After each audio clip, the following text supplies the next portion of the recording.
Est-ce que Dieu te veut pauvre ou alors riche? Parlons-en dans cette vidéo. Salut, bienvenue à cette nouvelle vidéo. Je suis très contente que tu prennes ton temps pour regarder cette vidéo aujourd'hui. Je suis Myriam Tapso, ta motivatrice spirituelle en ligne. Sur cette chaîne, je partage avec toi les trucs et les astuces qui vont te permettre en tant que chrétien de vivre une vie épanouie sur cette terre. Et oui, une vie épanouie sur le plan spirituel, une vie épanouie sur le plan financier et une vie épanouie sur le plan familial. Si tu ne veux pas manquer ces vidéos, si tu ne veux pas manquer les astuces que je partage sur cette chaîne, alors abonne-toi et clique sur la cloche de notification pour être notifié lorsque je publie une nouvelle vidéo de motivation et d'encouragement. Parlant d'abonnement, aujourd'hui j'envoie plein de cœurs à Viviane Machita. Merci de t'être abonné. Merci de m'aider à faire grandir cette chaîne. Si toi également tu veux recevoir plein de cœurs la semaine prochaine, alors n'hésite pas. Tu sais ce qu'il y a à faire. Abonne-toi. T'as-tu déjà posé cette question? Est-ce que Dieu te veut pauvre ou alors riche?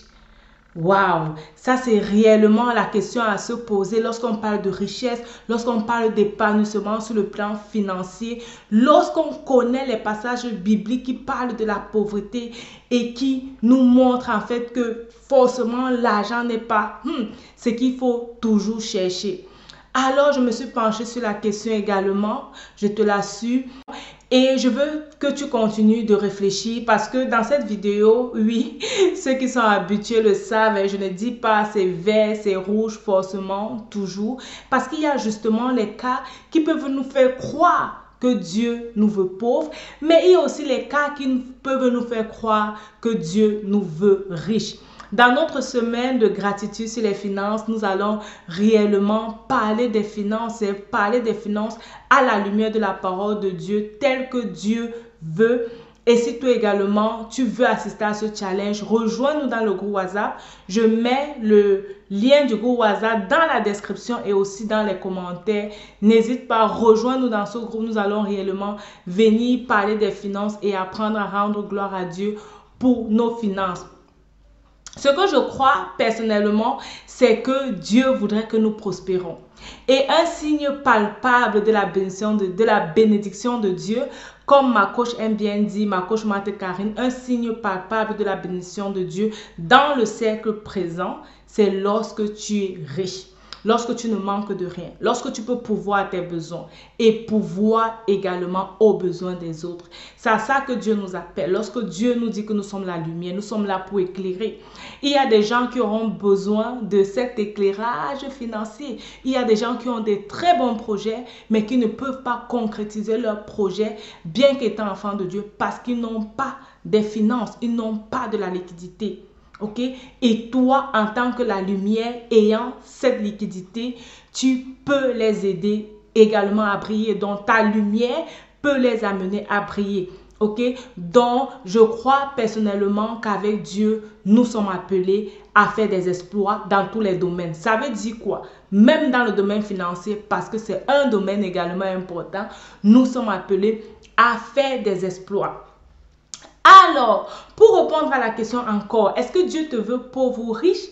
Je crois qu'on va aller sur l'histoire dans la Bible de ce jeune homme qui est venu vers Jésus. Je te mets la référence là, qui est venu vers Jésus et qui voulait suivre Jésus. Il a fait comme lui, je connais les commandements, je sais il y a ce qu'il faut faire et tout. Et Jésus lui a dit, va, vends tes biens, partage l'argent aux pauvres et suis-moi. Et bien, lui, il était sidéré. Il dit, mais non, il était attaché au bien. Et c'est ça, justement, le problème. Dieu ne voudrait pas que nous soyons attachés à quelque chose, ok? Dieu voudrait que nous soyons attachés uniquement à lui. Que nous n'aimons que lui. Que nous ne servons que lui. Alors, si tu t'attaches à l'argent, bien sûr, Dieu te préfère pauvre parce qu'il ne veut pas te perdre. Si tu veux t'attacher même à la pauvreté, Dieu va te sortir de la pauvreté. Ok? Dieu ne veut pas que tu t'attaches à l'argent. Dieu ne veut pas que tu serves un autre Dieu, que tu serves maman et que tu ne serves que lui. Ce qu'il y a à faire, c'est de revoir tes motivations, de revoir ton désir. Pourquoi est-ce que tu veux finalement cet argent? Pourquoi est-ce que tu veux finalement être épanoui sur le plan financier? Si c'est pour toi, alors je te rassure, tu auras beau multiplier les prières et les prières, tu n'auras pas cet argent. Dieu va te bénir lorsqu'il va voir que ton cœur est prêt.